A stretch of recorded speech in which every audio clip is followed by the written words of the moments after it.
My friends, let us come together for a few quiet moments and rest, not in words, not in thought, but in an inner atmosphere of stillness. For unless we enter this silence, everything we say about spirit remains only theory. We are not here to gather spiritual statements, nor to add new beliefs to an already burdened mind. We are here for one purpose alone, to awaken to the presence that is already closer than breathing, nearer than hands and feet.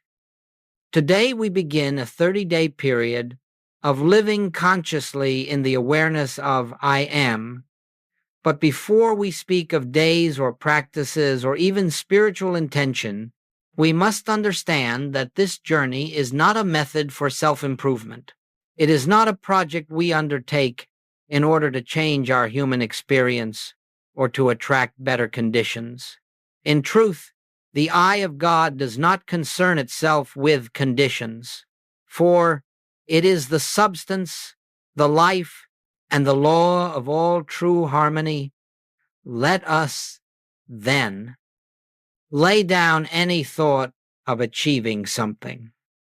Let us release the subtle desire to become more spiritual, more enlightened, or more capable. For none of these things have anything to do with the infinite way. The I that we seek is not the human ego trying to add divine qualities to itself. The I that we contemplate is the very presence of God expressing as individual being. As we enter this first moment of our 30 days together, let us realize that nothing needs to be added to our life. The fullness of God is already established within us. Our task is not to get God to come where we are, but to awaken to the truth that God has never been absent. You may notice that the mind wishes to prepare itself, to focus, to gather strength for this journey. But the spiritual life does not begin with human effort. It begins with surrender, quiet recognition that the only I present in this room, the only I present in your heart, the only I present in your consciousness, is the I that declared before Abraham was, I am. Not was, not will be, but I am. This I is the focal point of our month of practice. It is not an affirmation to be repeated. It is a presence to be realized. When Jesus used that sacred phrase, he was not speaking of a man. He was revealing the divine identity that functions through all true spiritual activity. And so, when we speak of 30 days of living from the I am, we are not giving the human mind something to claim. We are simply opening ourselves to the awareness of what has eternally been true.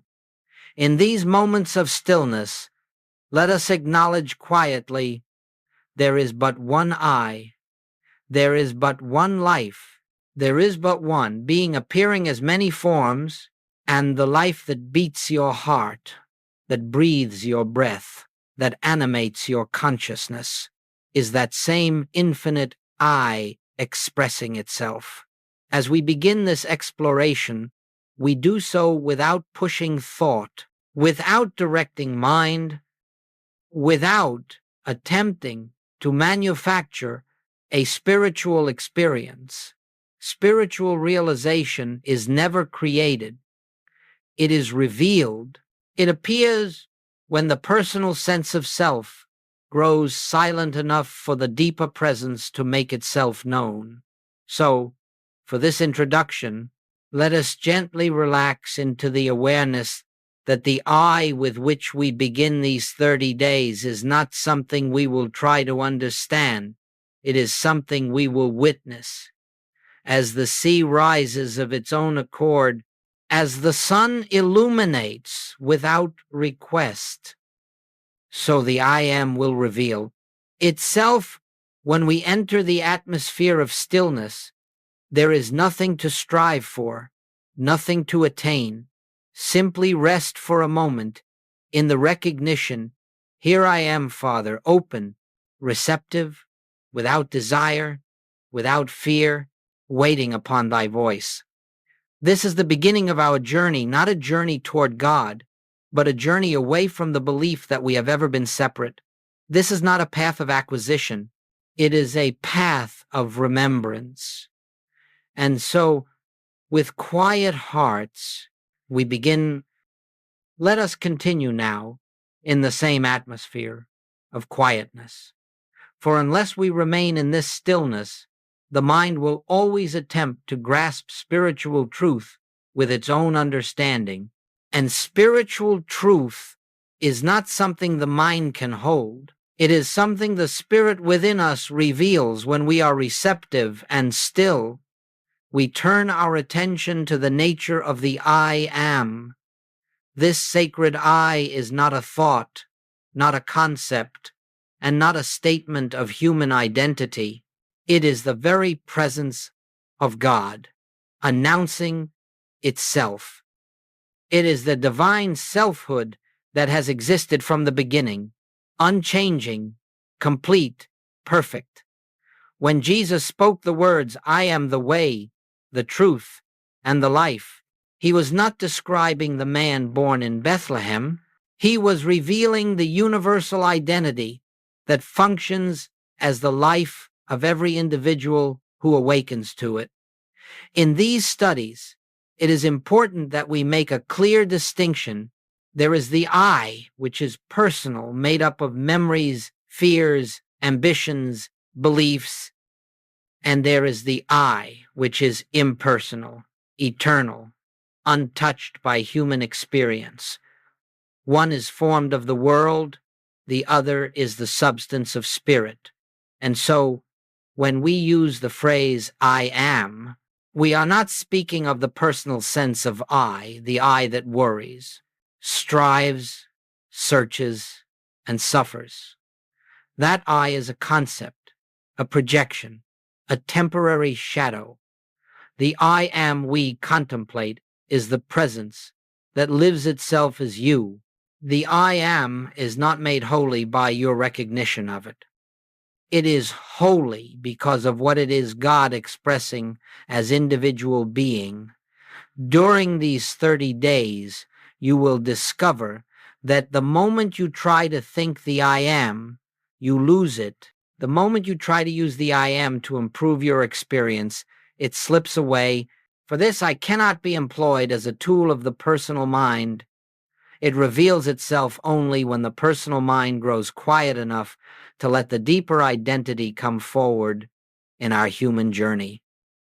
We have been taught to believe that we must become something more, something better, something greater. But in spiritual truth, we cannot become what we already are. We do not climb toward God. We awaken to the realization that God is the very essence of our being. This is why all striving fails, why all effort exhausts. Spiritual attainment is not an attainment at all. It is a recognition. You may ask, if this I am is the presence of God expressing as me, why have I not felt it before?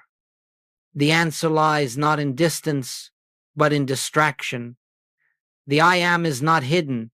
It is simply unnoticed. It is as present in this moment as it was in the moments of your greatest peace, your greatest joy, your greatest clarity. It does not grow or diminish. It awaits recognition.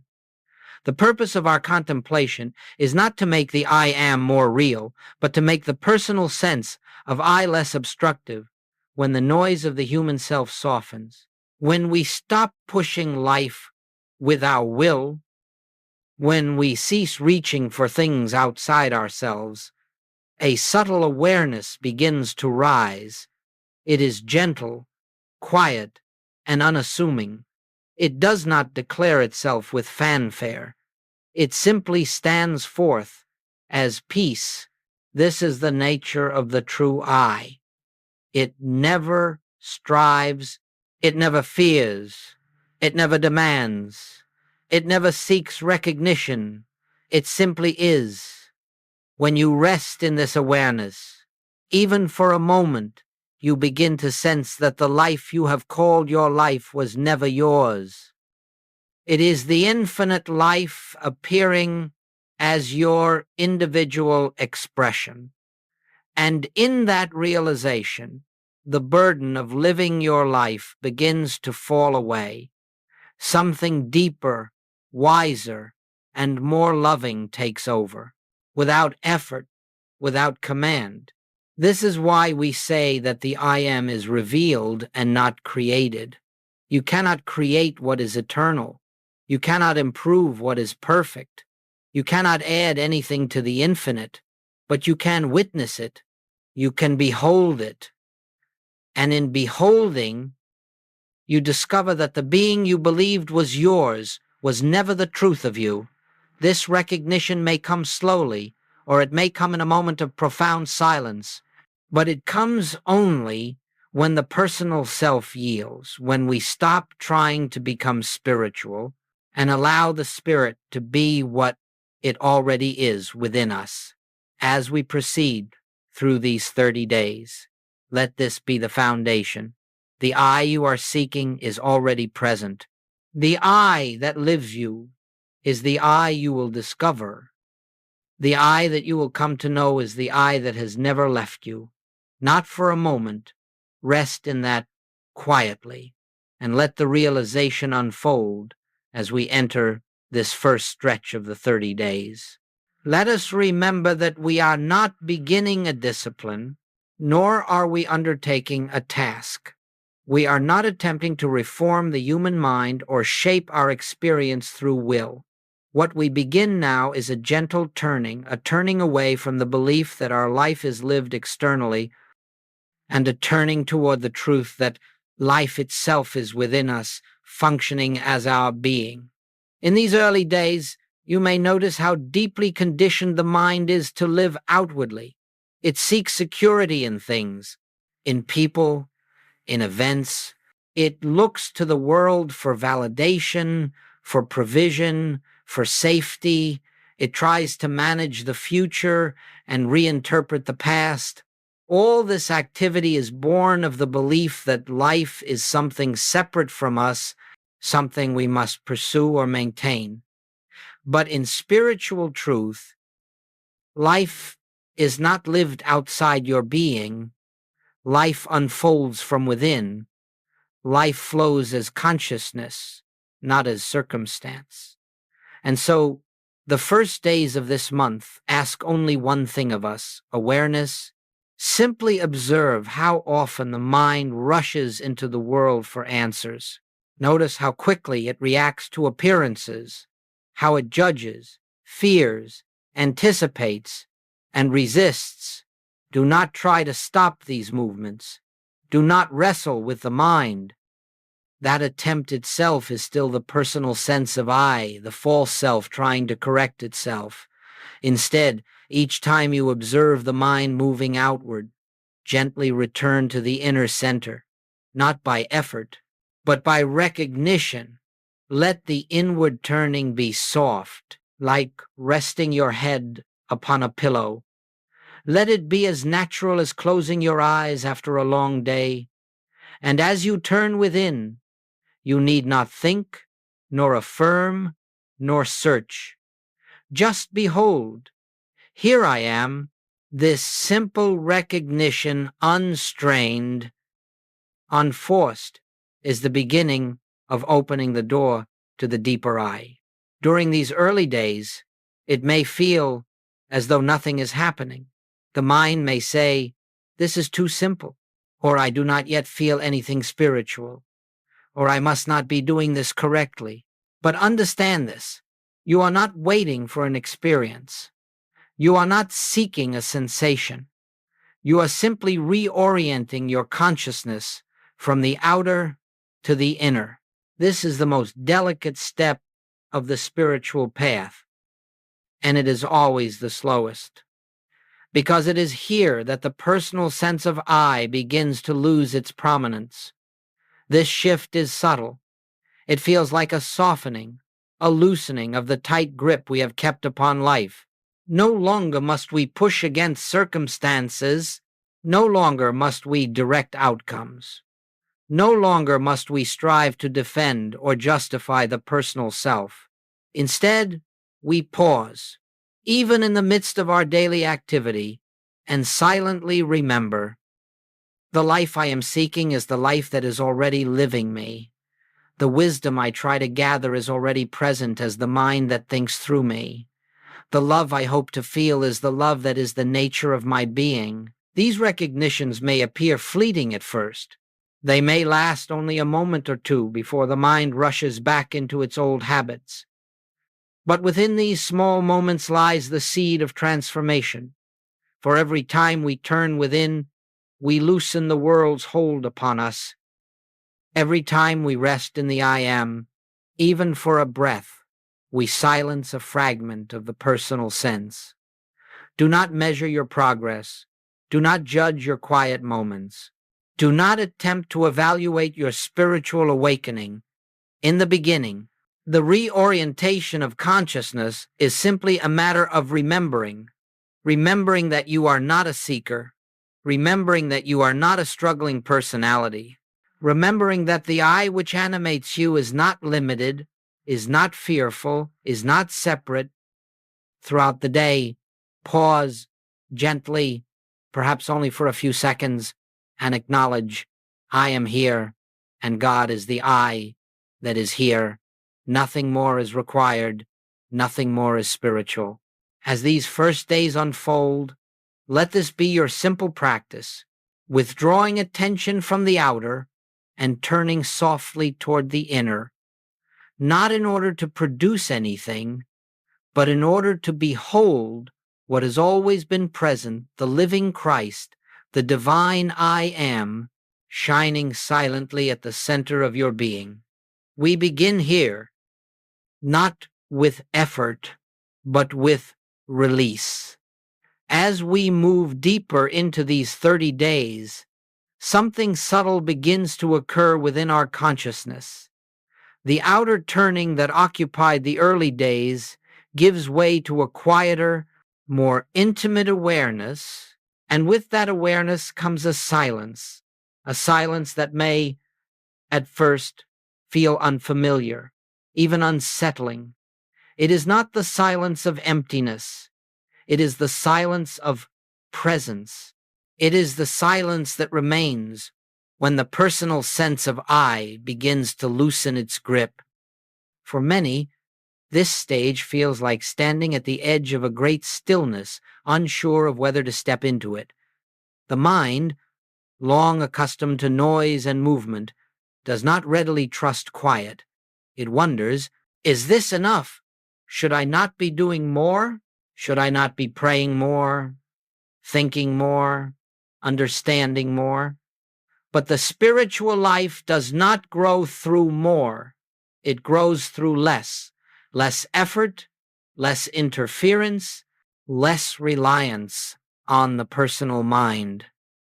During these middle days, you may sense a kind of emptiness within, not because something real has been taken from you, but because something unreal is beginning to dissolve.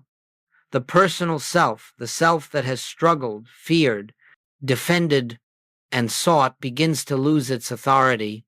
Its voice grows softer, its impulses lose strength, and in that quieting, a deeper awareness begins to emerge. This can feel strange because we have lived so long believing that this personal self was our identity. We believed its fears were our fears, its desires were our desires, its struggles were our struggles. But as we rest more frequently in the I am, the unreality of that self becomes more apparent. It begins to fade like a shadow in morning light. Its opinions, once so loud, now seem shallow. Its urgencies no longer command the same obedience. Do not be alarmed by this. Do not be disturbed if you feel as though something is slipping away. Nothing real can be lost. Only the false self, the self made of memory, habit, and conditioning, begins to dissolve. And as it dissolves, There is a sense of being unanchored, as though the ground beneath you has shifted. Yet what is actually occurring is not a falling away, but a rising into truth. At this stage, the silence takes on a new character. It is no longer the silence of effort, of trying to be still. It is the silence that arises naturally when the inner burdens begin to fall away. It is a silence that is not empty, but full of presence, full of peace, full of a quiet assurance that does not depend on human logic. This is the silence that Goldsmith described when he said that spiritual truth is heard not in the mind, but in the soul. You may also notice that the world seems somehow less solid. The criticisms of others carry less weight. The conditions around you feel less threatening. Even your own thoughts lose their urgency. This is not indifference. It is freedom. It is the dawning realization that appearances do not define reality. The I am that you are beginning to sense is untouched by conditions, and as your awareness shifts toward that I, your relationship with the world changes. You might find that this inner quiet brings with it moments of discomfort. The mind may resist the loss of control. It may try to reassert itself, insisting that something is wrong or missing. But understand this: the discomfort is not the presence withdrawing, it is the ego losing its dominance. It is the old identity struggling to maintain its illusion of power. The silence that frightens the ego is the very atmosphere in which the true self reveals itself. Do not fight the discomfort. Do not attempt to push it away or interpret it. Simply observe it and then rest again in the quiet recognition. I am, not as a mantra, not as a thought, but as a presence that stands behind the mind. I am. This is the anchor that carries you through the dissolving of the old self. I am the life that does not tremble, the identity that does not change.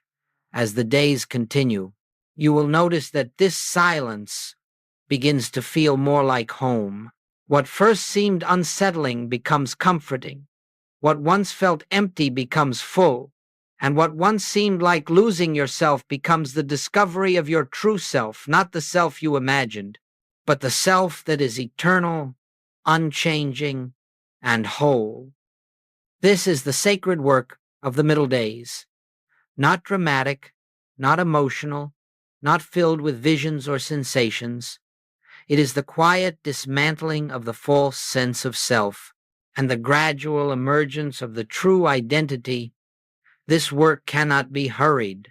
It unfolds in its own rhythm according to the receptivity of the soul. But every moment you spend dwelling in the I am, even if briefly, nourishes this unfolding. Be patient with yourself. Be gentle with the process. And remember that the silence you meet is not a void. It is the presence of God revealing itself as your very being. As we continue through these 30 days, something begins to reveal itself quietly, without fanfare, without outward signs. It does not announce its arrival, yet it becomes unmistakable. After the dissolving of the old self begins, there comes a gentle shift, a shift not brought about by effort, but by the simple grace of resting in the I am. This shift is not dramatic. It is not a sudden burst of spiritual revelation. It comes in small moments, like soft waves touching the shore. You may begin to notice that circumstances which once troubled you no longer have the same hold.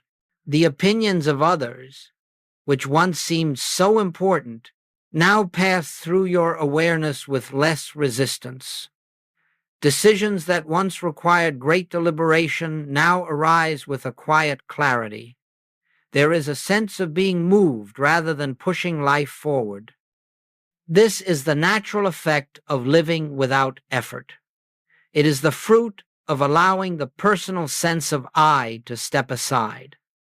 You see, the I that struggles is never the true I. The I that fears, the I that worries, the I that tries that I is a projection of the human mind.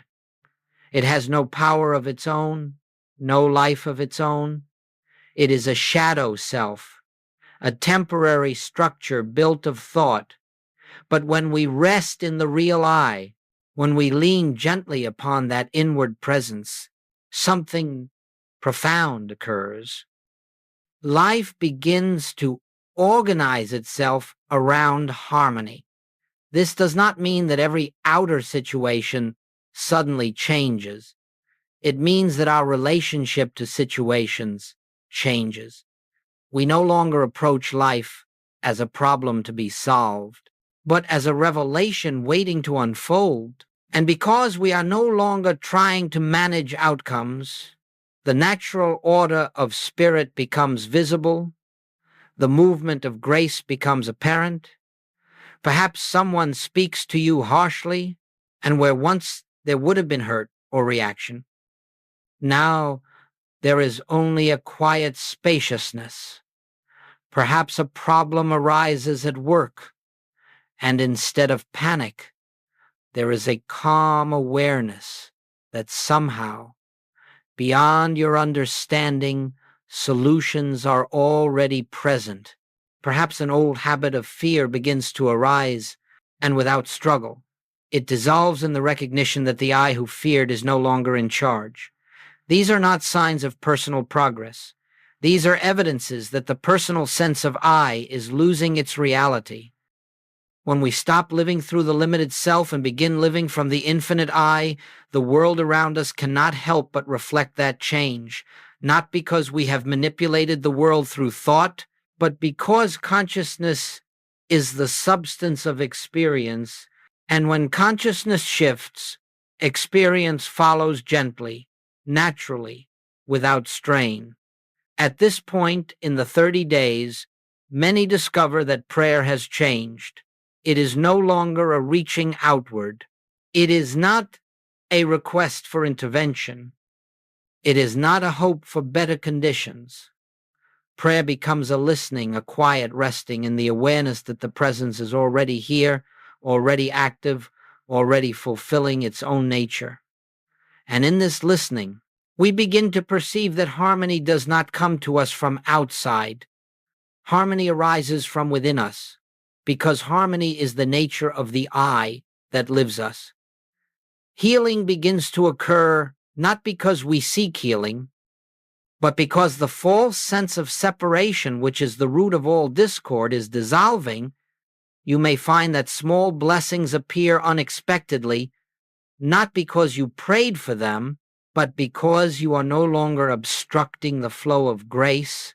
A long-standing tension may ease, a relationship may soften, a creative insight may come without trying to think your way to it. These are not miracles in the common sense. They are the natural activity of divine law operating without interference. It is important to remember that these inner shifts are not something you produce. They arise of their own accord when you stop attempting to direct your life. They arise when you give up the belief that you must hold your world together. The true I, the I am, holds all things in perfect balance. In this stage of the journey, living becomes lighter, not easier in terms of circumstances, but lighter in consciousness. You feel more spacious within, more at rest. The world has less of a claim upon your emotions. You begin to walk through life with a quiet confidence that does not come from human knowledge, but from the awareness of an inner presence that never leaves you. These first inner shifts are not the final realization. They are the early blossoms of spiritual awakening. They are reminders that you are no longer living life as a personal being, but as an instrument through which the infinite expresses itself. Let these changes come as they will. Do not cling to them. Do not try to reproduce them. Simply behold them as signs that the true self is beginning to shine through the cracks of the old identity. As you continue resting in the I am, more will be revealed, not through effort, but through grace. As the days continue, you will begin to notice a deeper shift taking place. One, even more subtle than the earlier dissolving of the personal self. Something within begins to settle into a new foundation, a new dimension of being. You find that you are no longer living on the surface of life, carried here and there by events, reactions, and appearances. Instead, you begin to live from a quiet center, a center that does not move, does not change, and does not depend upon the outer world. This center is not created by your effort. It is not the result of discipline or spiritual training. It is the natural state of your being revealing itself as the false layers fall away. In this deepening, you may discover that the mind has less to say. It no longer clamors for attention with the same urgency. Thoughts still appear, of course, but they pass like birds across a wide sky, leaving no trace where once you felt compelled to analyze, to evaluate, to decide. Now you sense an inner knowing, a gentle assurance that life is unfolding through you rather than being directed by you. It is here that one of the great principles of the infinite way begins to take root within your consciousness. Take no thought for your life. This does not mean carelessness or neglect. It means that the source of guidance is no longer the personal mind, but the inner presence, the I, that is God expressing as you. When this realization begins to dawn, you feel less pressure to control circumstances. You no longer believe that your well-being depends on what the world does or does not do. Instead, you begin to feel the rhythm of spirit moving through your experience, arranging, guiding, harmonizing. Without your intervention, your actions become quieter, clearer, more purposeful, not because you have learned a new method, but because they arise from the center rather than the surface.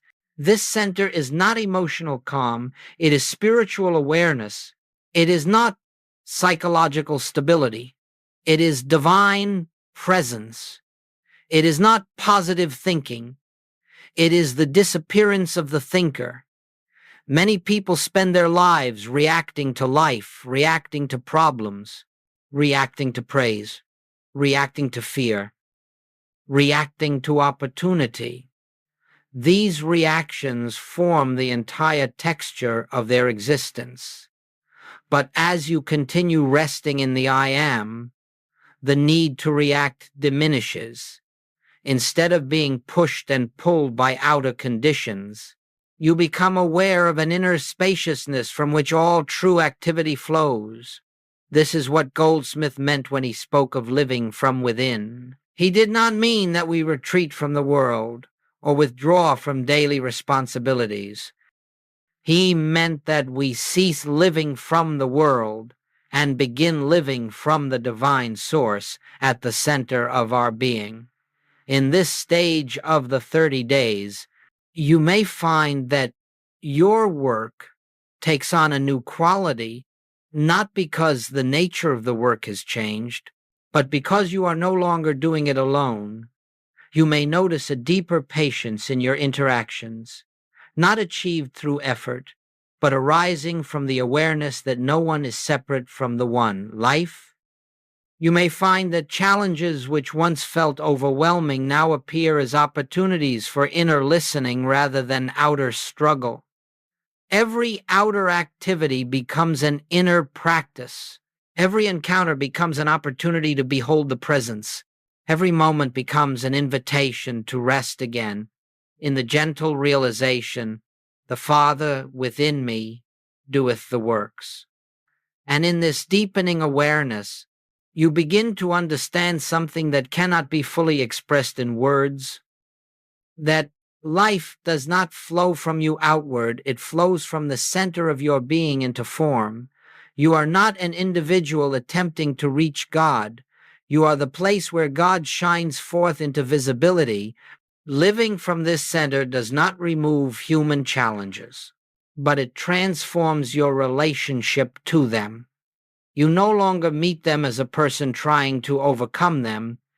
You meet them as consciousness, recognizing the presence of God within the situation.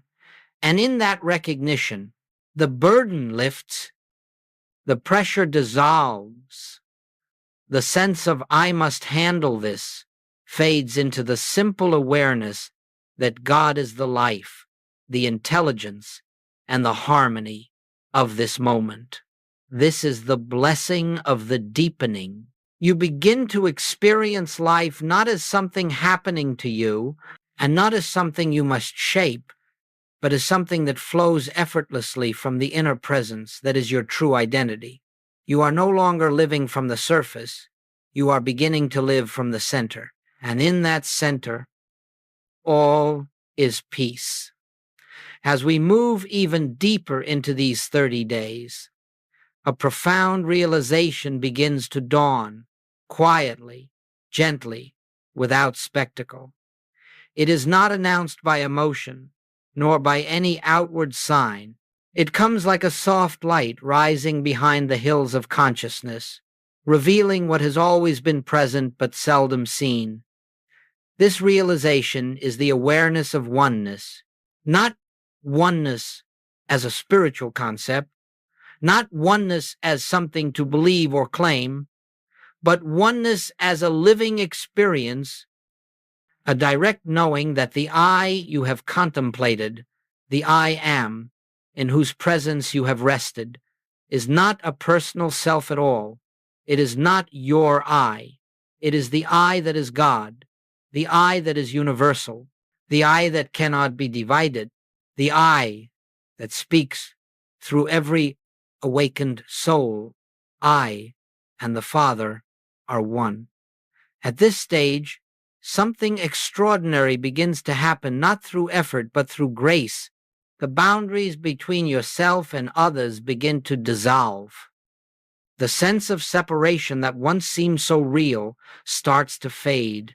You look upon another, and for a moment, you do not see a separate mind, a separate life, a separate identity. You see the same life that beats your heart beating in them. You see the same light that illumines your being shining quietly behind their eyes. This recognition does not come through will.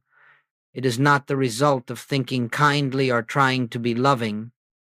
It arises spontaneously when the personal sense of I as a separate being, I as a self-contained life, begins to disappear. And in the space where that personal I once stood, the divine I shines through.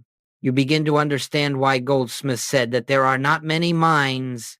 There is only one mind appearing as many individuals. There is only one life manifesting in infinite forms. There is only one being expressing as all creation. This is not poetry. It is spiritual reality. And once glimpsed, it changes your entire experience of living. In this awareness of oneness, you discover that you are not responsible for maintaining your life. You are not separate from the source that sustains you. You are not cut off from the wisdom that guides the universe.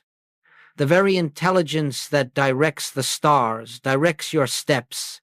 The very love that holds the cosmos in balance, holds your relationships in truth.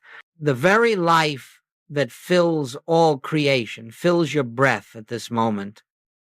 There is only I, the personal I, that you once believed yourself to be is found to be an imposter, an echo, a shadow, an illusion created by the mind. But the real I, the divine presence, has been living your life from the beginning. It is the light behind every thought, the love behind every impulse, the peace that waits beneath every fear. When this recognition begins to settle into consciousness, a great gentleness arises. You no longer feel compelled to defend yourself, for there is no separate self to defend. You no longer need to assert yourself, for there is no personal authority to establish. You no longer fear the opinions of others, for you sense that the same I is living them, too. And with this gentleness comes compassion, not the compassion that tries to fix, heal, or rescue, but the compassion that sees the divinity behind every appearance, even when that divinity is hidden by fear, pain, or ignorance.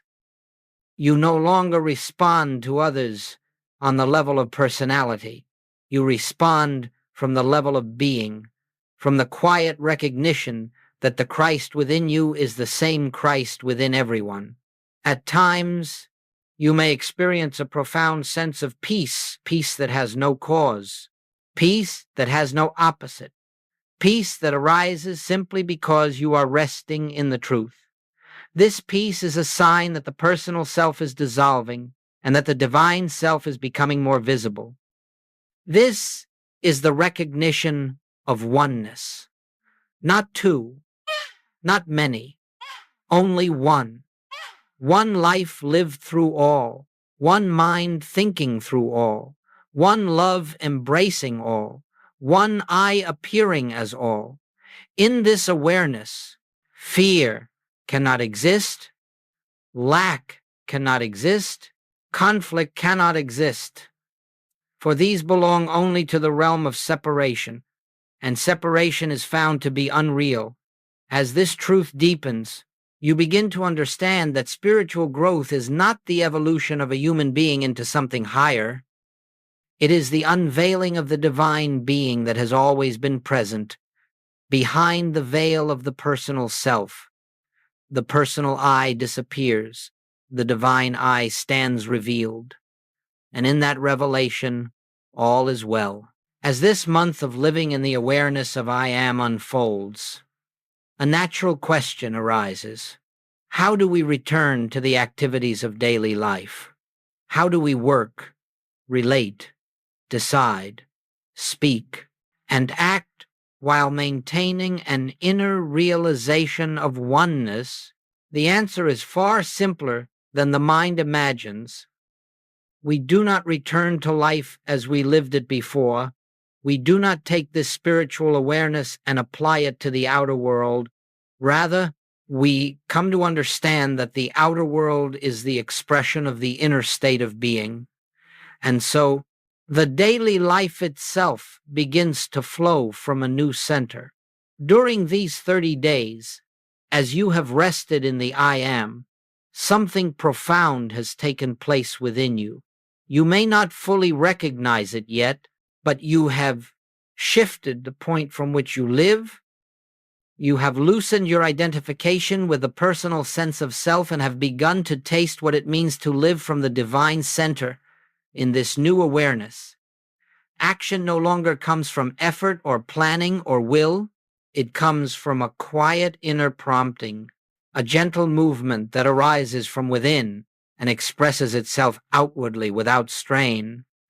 You will begin to notice that the way you work changes, not because the tasks are different, but because the doer is different. Where once work may have felt like a demand placed upon you, now it becomes an opportunity to witness the activity of God expressing through you. The pressure to perform, to succeed, to achieve, falls away, and in its place there is a quiet joy in being the place where divine intelligence acts. Your relationships, too, begin to take on a different quality. No longer are you dealing with personalities, with separate minds, with conflicting wills. You are meeting the same I that you have contemplated within yourself, now appearing in the form of another. The old habit of reacting to outer behavior softens because you see past appearances into the truth of their being. You begin to recognize that every encounter, whether pleasant or challenging, is an invitation to behold the presence, that is the life of all. And so, you no longer enter a conversation trying to persuade, defend, or protect yourself. You enter it quietly, as an instrument, allowing the inner wisdom to reveal what needs to be said, or to hold silence when nothing is required. In this way, your actions cease to be personal. They become expressions of the deeper I. What becomes most striking in this stage is that you begin to sense a rhythm in your day. You no longer force events into place. You no longer push against resistance. You find yourself guided gently but unmistakably toward the right activity, the right timing, the right words. This is the natural flow of grace operating when the personal self is quiet. At times, you may catch yourself slipping back into old patterns of fear or haste or worry. But even then, something within you remembers. Instead of fighting the fear or trying to correct the mistake, you pause quietly and return to the inner center. A single moment of recognition, I am, is enough to bring you back into alignment with the deeper truth. The return to everyday life is not a return to struggle. It is the beginning of living from a new place. The world may look the same, but you are not the same. You are not living life as a separate self, making decisions, solving problems, and carrying burdens. You are living as an expression of the infinite, letting the inner presence shape the outer experience. In this way, responsibility loses its heaviness. There is a sense that everything necessary for each moment is already present in consciousness. You are no longer the source of anything. You are the outlet through which the source flows. And when you recognize this, the strain of living evaporates. You do not have to know what tomorrow brings. You do not have to prepare for every possibility. You do not have to secure your future. The I that lives you knows, acts, guides, and fulfills its own nature. In this awareness, life becomes simpler, gentler, more harmonious, not because you have changed your circumstances, but because you have changed the place from which you live. You have moved from the surface, where life appears chaotic and uncertain, to the center, where life is revealed as the activity of God. This is what it means to return to everyday life while living in the I am. You no longer live from effort. You live from expression. You no longer act from fear. You act from presence. You no longer strive to make life work. You witness how life works when the personal sense of I is silent. This is the beginning of true freedom, not freedom from responsibility, but freedom from false identity, not freedom from activity, but freedom from the belief that activity originates in you. Allow this awareness to deepen. Allow it to guide you quietly. Allow the inner eye to express itself through everything you do, and you will discover that the spiritual life is not separate from daily life. It is the life that lies beneath every moment, waiting to be recognized. And now, my friends, we come to the close of these 30 days, not as an ending, not as the completion of a journey, but as the quiet recognition that the journey itself has never been measured in days. The spiritual life does not unfold according to time. Grace does not follow a calendar. The revelation of the I Am does not arise because 30 mornings and evenings have passed. It arises because something within you has grown still enough, receptive enough, open enough for truth to reveal itself. And so, this closing moment is not a conclusion. It is a continuation of the infinite way, which has neither beginning nor end. Throughout these past weeks, you have touched a deeper dimension of being. You have experienced glimpses, perhaps fleeting, perhaps profound, of a presence that lives you, sustains you, breathes you. You have felt the dissolving of the personal sense of self, the quiet arising of the divine nature, and the recognition of oneness that lifts you above the belief in separation. And although these glimpses may seem small, they are the seeds of eternal truth planted in consciousness. Once planted, they cannot be uprooted. You may not always feel the presence. You may not always rest in the I am. There will be moments where the old fears or habits arise again. But something has changed. Something within you knows the truth. And that knowing, however faint, becomes the guiding light of your path. In the infinite way, we do not strive for unbroken spiritual awareness. We do not condemn ourselves when we forget. We simply return again and again to the quiet recognition that the I which lives us is ever present, ever complete, ever whole. If in the days ahead you find yourself slipping back into the old sense of self, do not struggle to recapture spiritual awareness. Do not attempt to force silence or to recreate any experience you have had during this month. Simply pause for a moment, breathe softly, and acknowledge, I am. This gentle turning is enough. A single moment of recognition reopens the channel through which grace flows. In time, you will discover that this spiritual awareness becomes the background of your entire life. You will act, speak, and live from a deeper center without consciously trying to do so. Your outer experiences will begin to reflect the inner shift, more harmony, more clarity, more peace, not because you have mastered spiritual techniques, but because you are no longer living as a separate self. Living from the I am is not a practice. It is not a discipline. It is the natural state of your being revealed. And so, as we close this sacred period together, let us do so with gratitude, not gratitude for teachings or insights, but gratitude for the one who reveals them, gratitude for the presence that has been the true teacher throughout every moment of these 30 days. Let your spiritual journey continue not by intention, but by unfolding. Let truth reveal itself. Let grace guide you. Let the I am live your life. The infinite way is not a path you walk. It is the life that walks as you. And so we rest now, not in ideas, not in effort, but in the quiet assurance that the one who began this work will complete it, not through your labor, but through its own nature, its own light, its own infinite love. Let the presence go before you. Let the presence remain with you. Let the presence be the eye of your being. And in this awareness, all is well, all is complete, all is God appearing as your life.